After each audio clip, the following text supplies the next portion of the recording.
در این ویدیو میخوایم به سوالاتی که در اینترویو از فرد پرسیده میشه بپردازیم. این ویدیو آخرین ویدیو از سری ویدیوهای مربوط به بحث پناهندگی هست که اشتفان مفصلا در مورد اینترویو و مسائلی که پیش میاد برای فرد پناهنده صحبت کرد و اونجا گفتش که این سوالات رو به من میده تا من برای شما ترجمه کنم. دوستانی که آلمانیش رو متوجه میشن که خب میرن و آلمانیش رو میخونن. من ترجمه فارسیش رو هم خدمتون میگم که دوستانی که تازه به آلمان اومدن یا هنوز آلمانی خیلی مسلط نیستند بدونن که این سوالات چی است.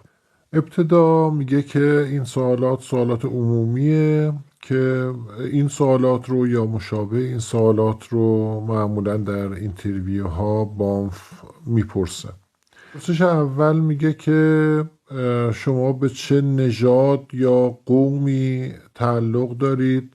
نژاد یا قوم فرد رو میپرسه. اگر مثلا فرد کرد، بلوچه یا مثلا افغان هست، هزاره هست، پشتون هست، اینها رو میتونه بگه اونجا و مینویسن قومش رو. پرسش دوم میگه چه دین و مذهبی داری؟ به چه دین و مذهبی تعلق دارید یا گرایش دارید؟ باید اینجا دین و مذهبش رو فرد بگه. البته خب میپرسن، میتونه اینجا بگه. سوال سوم میگه که آیا در کشور خودت اوراق هویتی داری؟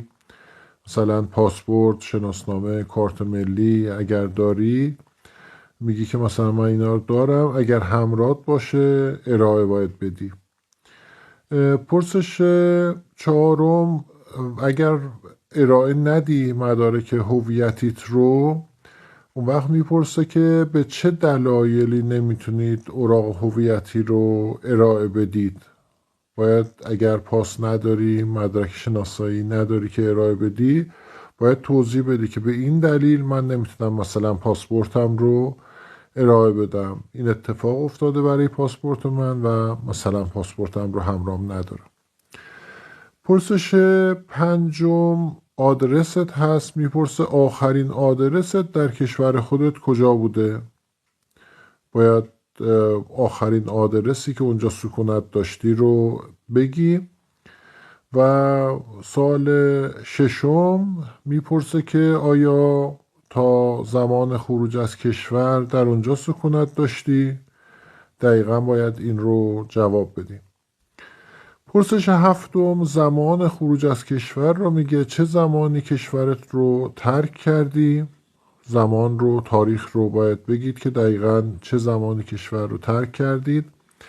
و پرسش هشتم زمان ورود به آلمان هست. چه زمانی وارد کشور آلمان شدید؟ اینا رو باید تاریخاشو داشته باشید، دقیقا به خاطرتون باشه که وقتی پرسیدن پاسخ بدید. پرسش نهم میگه که آیا قبل از ورود به آلمان در کشور دیگه اقامت داشتی؟ اگه بله کجا و چه مدتی؟ خب این سوال رو در اینترویو راه هم از شما پرسیدن، دوباره اینجا هم میپرسه. پرسش دهم هم در ادامه همین سوال میگه مسیر سفرتون رو توضیح بدید. مسیر سفرت رو بگو. از چه کشورهایی در مسیر رسیدن به آلمان عبور کردید؟ این سوال هم باز همون اول در اینترویو راه از فرد میپرسن. دوباره اینجا هم میبینید که پرسیده شده. پرسش 11 نام خانوادگی، نام و آدرس والدینتون رو میخواد. بعد میگه که آیا برادر خواهر داری؟ اگه بله چند تا؟ پرسش 12 میگه آیا هنوز با والدینتون ارتباط دارید؟ در تماس هستید؟ پاسخ میدید. پرسش 13 میگه آیا بقیه بستگان شما همچنان در کشورتون زندگی میکنند؟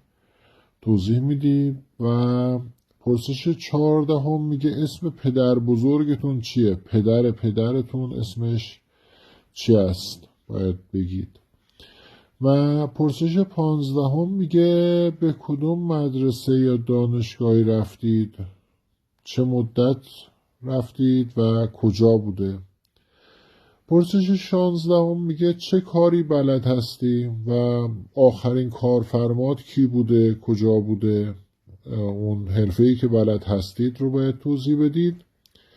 پرسش 17 میگه آیا کسب و کار شخصی خودت رو داشتی؟ اگر مثلا مغازه‌دار بودی، یک حرفه‌ای داشتی که خودت کار میکردی برای خودت، اینجا توضیح میدی. پرسش 18 هزینه خروج از کشورت رو از کجا آوردی یا از کی گرفتی.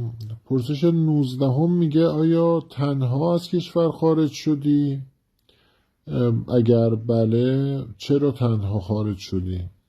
پرسش 20 میگه آیا مشکل مهمی در سلامتیت داری؟ منظور این که آیا بیماری خاصی داری؟ باید اینجا حتما بگه فرد اگر بیماری خاصی، مشکل سلامتی خاصی داره. و پرسش 21 میگه آیا به خدمت سربازی رفتید؟ باید این رو هم توضیح بدید. توجه کنید بعضی از مواقع کسی که مصاحبه میکنه ممکنه سوالات بیشتری بپرسه، گاهی هم نه. اینجا سوالاتی رو که جواب اونها میتونه برای سوال 22 مهم باشه رو میگیم. به این نکات بسیار دقت کنید. اون چیزی رو که برای شما رخ داده باید بسیار دقیق و با جزئیات توضیح بدید. مثلا در پاسخهاتون برای اینکه معنی دقیق و با جزئیات رو متوجه بشید به این سوالات میتونید توجه کنید. پاسخ به این سوالاتی که الان میگم به شما کمک میکنه که اون رعایت جزئیات و دقت رو بکنید. چه اتفاقی برای شما افتاده و چطور این اتفاق رخ داده؟ باید این رو کامل شرح بدید. بعد بگید که چه زمانی و کجا اتفاق رخ داده. بگید چه کسی اونجا همراه شما بوده، دقیق باید شرح بدید. همونطور که اشتفان هم تو ویدیوهاش اینها رو خیلی دقت کرد بهش و توجه داد بهتون که به اینا دقت کنید. ویدیوهایی که اشتفان در مورد اینترویو صحبت میکرد رو حتما ببینید. بعد سوال دیگه این که چرا این اتفاق افتاده، یعنی چه چیزی باعث این تهدید، خشونت یا هر چیز دیگه ای شده و چند بار این اتفاق افتاده. مثلا اگر شما رو مثلا شکنجه کردن، زندانی کردن، تهدید کردن، تعقیب کردن، چند بار، چند وقت به چند وقت این اتفاق افتاده. اینها رو باید خیلی دقیق توضیح بدید تا این معنای گانسگناو متحقق بشه. نکته اینه که اگر سوالی رو میتونستید با بله و خیر جواب بدید، با این وجود تا حد ممکن سعی کنید با جزئیات اون چیزی رو که تجربه کردید شرح بدید. یعنی اگر هم میتونستید بله خیر بگید، با بله خیر فقط جواب ندید، توضیح کامل بدید. خب با این مقدمه میرسیم به پرسش 22. پرسش 22 دلایل فرار یا پناهجو شدن رو سوال میکنه. دلایل ترس فرد رو از آزار و اذیت، شکنجه، تعقیب، چه چیزی او رو تهدید میکنه. باید این سوال رو با دقت جواب بدید. شاید این سوال مهمترین پرسشی باشه که از شما پرسیده میشه در اینترویو و حقیقت اینه که این سوال هست که جوابش سرنوشت شما رو تعیین میکنه. یعنی قبول شدن فرد و رد شدن فرد بیش از همه چیز به پاسخ این پرسش بستگی داره. یعنی کل پایه های کیس فرد روی این پرسش هست. پس این سوال رو خیلی باید روش فکر کنید و دقیق باید بهش پاسخ بدید. سوالاتی که در این زمینه کیس خطر پرسیده میشه این هست که آیا تا به حال شخصا تهدید شدید؟ همونطور که اشتفان تو ویدیو گفت، این که مثلا ما چند تا دوست بودیم، دوستای من رو گرفتن و من فرار کردم، این به تنهایی کافی نیست. از شما میپرسن آیا شخصا تهدید شدید یا نه؟ آیا کسی به شما حمله کرده؟ آیا مثلا شما شخصا شکنجه شدید؟ آیا زندانی شدید؟ این نکته مهمی هست، در مورد فرد هست، کیس شخصی هست، باید فرد مورد تهدید واقع شده باشه. بعد باید توضیح بدید که اگر بوده چطور خشونتی رو شما تجربه کردید. مثلا اگر زندانی بودید اونجا شکنجه روحی شدید، شکنجه جسمی شدید، شلاق خوردید، چه اتفاقی براتون افتاده؟ این رو باید به طور خیلی ملموس و واضح توضیح بدید. نکته بعد این که چه نوع خشونتی شما رو در کشورتون تهدید میکرد. مثلا ممکن بود اعدام بشید، ممکن بود زندانی بشید، یا مثلا به شلاق محکوم شده بودید، به زندان محکوم شده بودید. چه تهدیدی، چه خشونتی شما رو تهدید میکرد؟ این رو باید دقیق درست پاسخ بدید. در اصل پایه کیس خطرتون روی سوال سوار هست. بعد سوال دیگه این که آیا یک تهدید ملموس وجود داشت؟ آیا مثلا نامه تهدید آمیزی گرفتید، یا مثلا دادگاه احضاریه داده بود، یا مثلا اگر محکومیتی داشتید نامه اجرا احکام براتون اومده بود؟ این میشه که تهدید ملموس. بعد سوال دیگه این که چه نوع آزار و اذیت یا تعقیب و شکنجه شما رو تهدید میکنه؟ از چی میترسید؟ یعنی اینکه مثلا اگر برگردید ایران شما رو اعدام میکنن، زندانی میکنن، شکنجه میکنن، شلاق میزنن، چه اتفاقی براتون میفته؟ چه نوع آزار و اذیت، تعقیب، شکنجه یا امثال هم شما رو تهدید میکنه؟ این رو حتما با دقت باید جواب بدید. در این مورد اغراق کردن میتونه به ضررتون تموم بشه. یک کیسی بود که طرف برای یک جرمی رو که خیلی جرم بزرگی نبود گفته بود من اگر برگردم ایران اعدام میشم، و خب همین رو نوشته بودن در پروتکلش که برای این گونه جرم ها مجازات اعدام هیچ وقت تعیین نشده. دقت باید بکنید که متناسب باشه نکاتی که دارید میگید، و اغراق کردن و بزرگ کردن نکات ممکنه همیشه به نفعتون نباشه، یا اینکه خیلی بیش از حد بزرگ شده باشه ممکنه همین دلیل رد شدن شما باشه. و نکته دیگه این که با چه خشونتی خانواده شما یا دوستان شما مواجه شدن، چه چیزی اونها رو تهدید میکنه، و آیا شما به این دلیل در خطر بودید که مثلا خانوادهتون تهدید شدن. خب این نکته مهمیه که این رو هم باید خیلی دقت کنه فرد.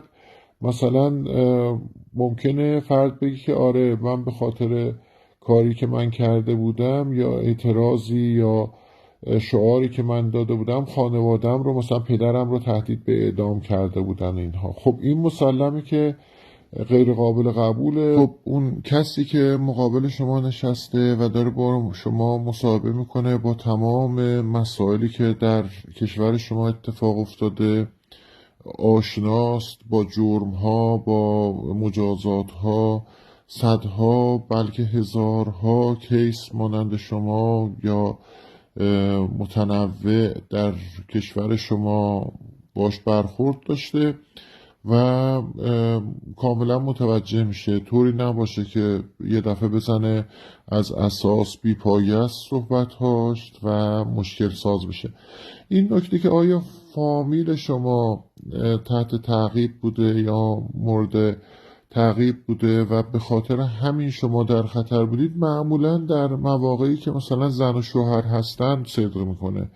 مثلا فرض کنید که زن میگه که من خطری تهدیدم نمیکرد، به خاطر تهدیدی که شوهرم رو کردند ما مجبور شدیم که از کشور خارج بشیم، یا برعکس شوهر بگه به خاطر تهدیدی که زنم رو کردند باعث شده.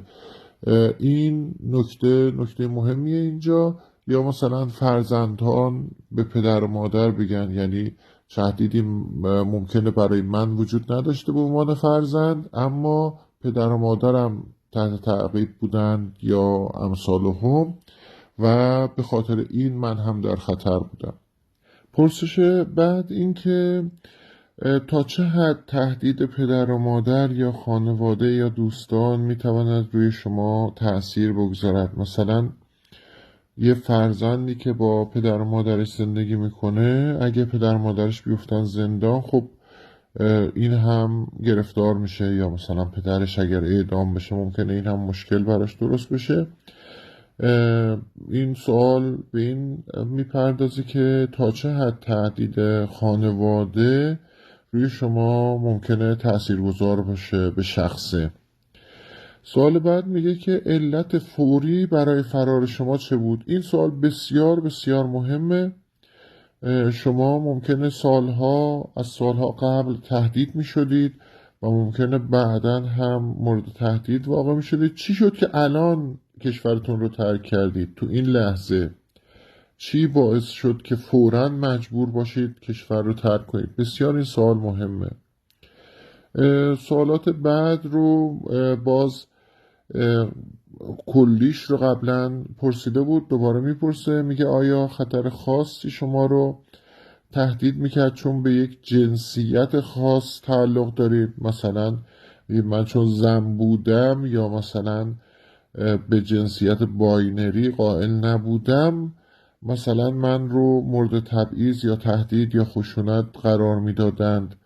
معمولا زنان یا کسانی که دو جنسه هستند اینها مورد تبعیض ممکنه واقع بشن. اینجا از فرد سوال میکنه.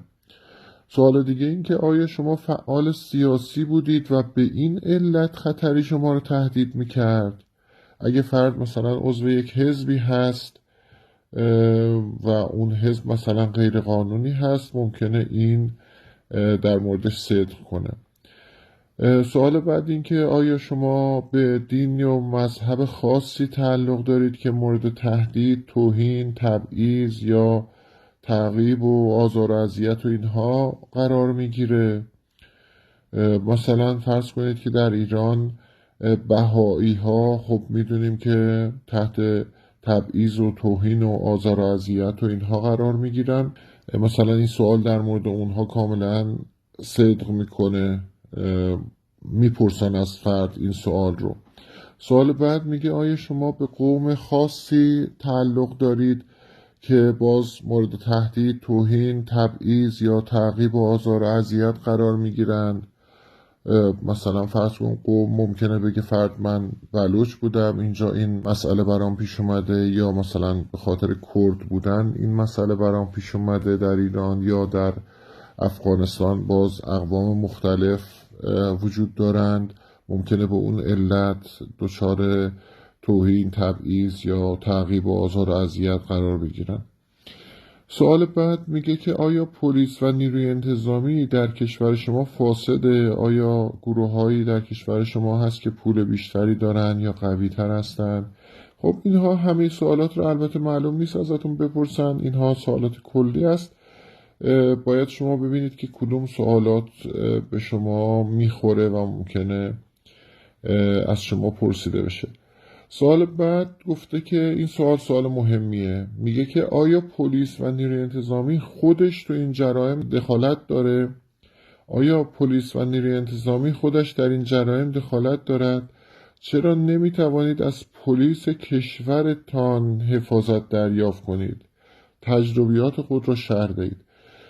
یعنی اینکه مثلا فرض کنید یک فرد بهایی مثلا تو ایران اگر مثلا مردم حمله کردن، زمینش رو گرفتن یا آزار و اذیتش کردن یا خونش رو آتش زدن یا مغازش رو مثلا آتش زدند، چرا نمیتونه از پلیس درخواست محافظت کنه؟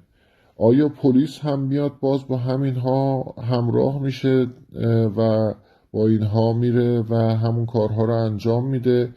اینجور مسائل رو میخوان بدونن، باید اینها رو توضیح بدید اگر مسائلی هست که به شما مربوط میشه، به کیس خطر شما مربوط میشه. اما سوال بعد میگه که چرا حکومت نمیتواند از شما محافظت کند؟ مثلا در مواردی که کیس خطر مربوط به مسائل قومی قبیله‌ای میشه، معمولا شما باید بتونید به دادسرا مراجعه کنید و اونجا از شما محافظت کنه حکومت.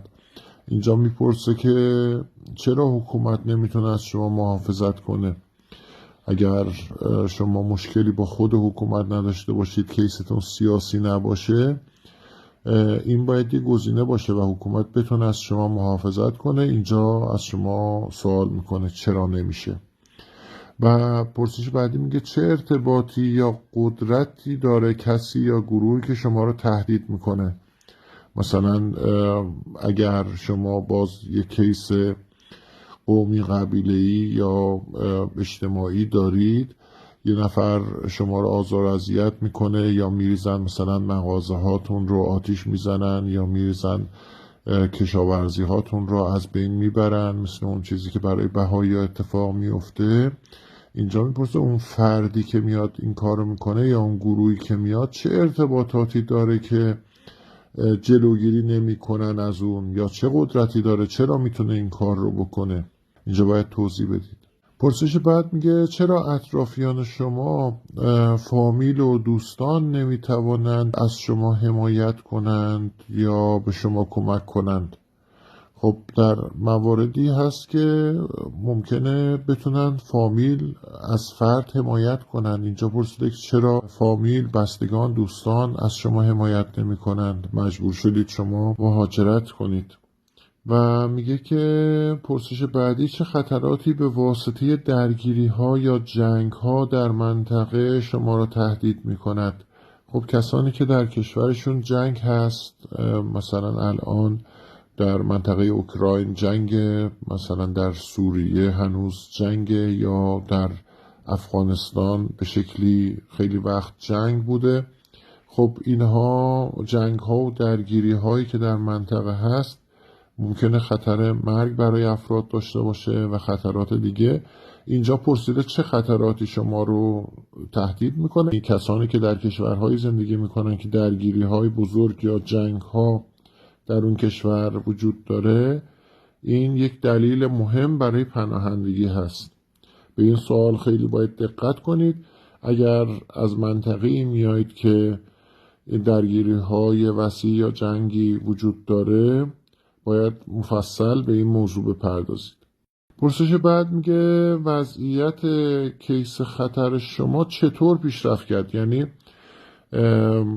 وضعیت شما چطور اول شروع شد؟ مثلا اگر شما رو تهدید کردن، دنبالتون اومدن، مثلا شما توی تظاهراتی شرکت کرده بودید، اومدن دنبالتون، بعد چه اتفاقی افتاد؟ بعدتر چه شد؟ شما مثلا اگر زندان رفتید، اونجا چه اتفاقی افتاد؟ این سیر این وضعیت رو باید توضیح بدید. بعد گفته که تخریب، خشونت، حملات و غیره رو شرح بدید. مثلا اگر ریختن خونتون، چیزی رو خراب کردن، مثلا وسایلتون رو بردن، وسایل کامپیوترتون، وسایل الکترونیکیتون رو بردن، کسی رو زدن، اینها رو باید شرح بدید. اگر در زندان مورد شکنجه واقع شدید، اینها رو باید شرح بدید تو این سوال.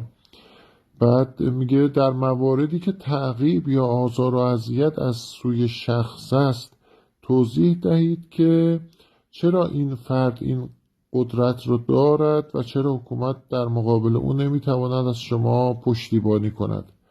خب این هم قبلا کمی در موردش صحبت کردیم.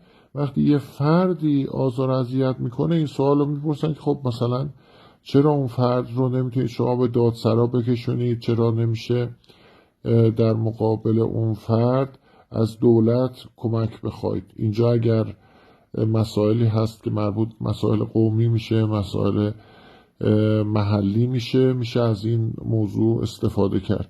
و پرسش بعد میگه آیا شواهدی وجود دارد که بتواند خطر یا تجربیات شما را ثابت کند؟ و این هم اگر نگیم مهمترین سواله، یکی از مهمترین پرسش هاست که جواب شما میتونه بسیار تأثیرگذار باشه در گرفتن پناهندگی یا رد شدن کیس پناهندگی شما. خب هر چه مدرک میتونید باید ارائه بدید. مثلا اگر میگید که من در دادگاه محکوم شدم، باید مدرکی داشته باشید. اگر بگید که من رو به دادسرا فرا خواندن، حتما خب به هر حال یک احضاریه‌ای فرستادن، میتونید اون رو ارائه بدید. اگر میگید که مثلا من در فلان تظاهرات بودم، عکسی اگر در این زمینه هست میتونید ارائه بدید. فرد از زمانی که درخواست پناهندگی میده تا اون زمانی که اینترویوی اصلی رو بخواد ارائه بده فرصت داره که مدارکش رو جمع کنه. اینکه من در حال فرار بودم و هیچ مدرکی نتونستم بیارم، این خیلی کمکی به فرد نمیکنه. هرچه مدارک و مستندات و شواهد بیشتر ارائه بشه و شواهد محکمتری باشه، احتمال قبولی فرد بیشتر خواهد بود. خب میریم سراغ سرتیتر بعدی. میگه که برای بازگشت به کشورت از چه چیزی میترسی؟ خب این هم یک سوال مهمه که فرد به خصوص اگر پناهندگیش رد بشه، اینجا اگر درست تونسته باشه توجیه کنه که چه خطری تهدیدش میکنه، این رو بر نمیگردونن و احتمالاً یک اقامت 1 ساله بهش میتونن بدن. پس باید این سوال خیلی با دقت جواب داده بشه که چه خطری فرد رو تهدید میکنه. و یه سری زیر مجموعه داره، الان در موردش صحبت میکنیم. گفته چه چیزی ممکن است اتفاق بیفتد یا چه چیزی تو را تهدید میکند؟ چرا؟ توسط چه کسی؟ شما اگر برگردید مثلا حکومت شما رو میگیره، زندان میبره، شکنجه میکنه آیا؟ یا خطر اعدام مثلا شما رو تهدید میکنه؟ باز میگم که نباید در این زمینه اغراق علکی بکنه فرد. مثلا اگر کیسش یه جوریه که حد اکثر مثلا 80 ضرب شلاق داره، این اگر بگه منو میبرن اعدام میکنن، کل مباحثش رو زیر سوال میبره و ممکنه این رو ببینن که دروغ میگه و مشکل بزرگی براش درست بشه. پس باید خیلی معقول به این سوال جواب داده بشه. خب اینجا توضیح داده که این رو با دلایل شخصی خود برای فرار مرتبط کنید. یعنی دلایلی که شما آوردید که من چرا میخوام اینجا پناهنده بشم، همین دلایل رو مرتبط کنید با وضعیت الان که اگر برگردم چه اتفاقی میفته. اینو باید دقت کرد. پرسش بعد میگه چرا میتواند این مسئله برای شما اتفاق بیفتد؟ اگر برگردید مثلا میگید که من میرم زندان، چرا این برای شما اتفاق میفته؟ یا مثلا اگر برگردم دوباره میان مثلا اون کسانی که ما رو آزار میدادن دوباره آزار میدن. این گفته چرا. حالا البته باید بدونید که همه این سوالات رو از همه نمیپرسن و ممکنه اصلا هیچ کدومش رو نپرسن، فقط بگن که برای بازگشت به کشورت از چه چیزی میترسی و شما هم یه جمله بگید و تمام. اما ممکنه چند تا سوال هم از این میان بپرسن. خب پرسش بعدی گفته که چه چیزی رو قبلا تجربه کردید که ممکنه دوباره اتفاق بیفته، دوباره تکرار بشه؟ خب شما میگید مثلا فرض کنم من یه بار منو گرفته بودن، زندانی بودم، مثلا شکنجه شدم اونجا، ممکنه دوباره تکرار بشه مثلا، یا یه همچین چیزی. پرسش بعد میگه که شرح دهید چرا کسی که شما را احتمالاً تعقیب میکند همچنان مثل قبل قدرتمند است و همچنان همانجاست، یا چرا خطر همچنان بعد از خروج شما به همان شکل یا بیشتر وجود دارد. باید بگی که خب تغییری آیا کرده، تغییری نکرده توی این مدتی که شما از کشور خارج شدید؟ آیا همچنان اون فردی یا گروهی یا اون مسئله‌ای که شما باش برخورد داشتید همچنان همونجا هست، به همون قوت هست یا بیشتر شده؟ این رو باید در موردش توضیح بدید. و پرسش بعد میگه چه کسی منطقه‌ای را که شما در آن زندگی میکردید کنترل میکند؟ مثلا در افغانستان الان مثلا طالبان اومده اینجا، قبلا که شما بودید حکومت جمهوری بوده، مثلا اینا رو توضیح میدید که الان چه کسی اون منطقه‌ای رو که شما در اون زندگی میکنید اونجا رو کنترل میکنه، حکومتش دست کیه، قدرتش دست کیه. پرسش بعد میگه توضیح دهید اگر خانواده و بستگان شما برای بازگشت نمیتوانند به شما کمک کنند چرا نمیتوانند؟ خب این هم واضحه، قبلش در موردش صحبت کردیم. باید توضیح بدید اگر خانواده و بستگانتون نمیتونن کمک کنن به این دلیل اینها نمیتونن به ما کمک کنن.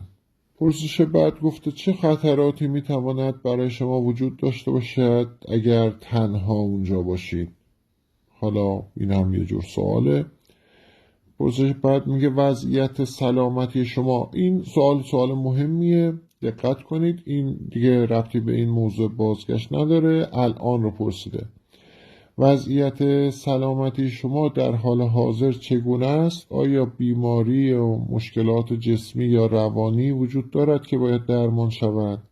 خب این سوال بسیار سوال مهمیه. اگر فرد بگه که مثلا یه بیماری خاصی داره که امکان بازگشتش نیست، ممکنه حتی اگر پناهندگیش رد بشه او رو باز نگردونن به خاطر اون بیماری که داره. اما نکته دیگه ای که وجود داره اینه که این در پروندهش ثبت میشه و ممکنه بعدها برای اشتغال و زندگی به مشکل بر بخوره اگر ادعایی بکنه و بیماری رو اونجا بگه و بعد مثلا فرض کنید اقامت بهش بدن یا اینکه اخراجش نکنن، اما بعدها ممکنه که این براش مشکل ساز بشه.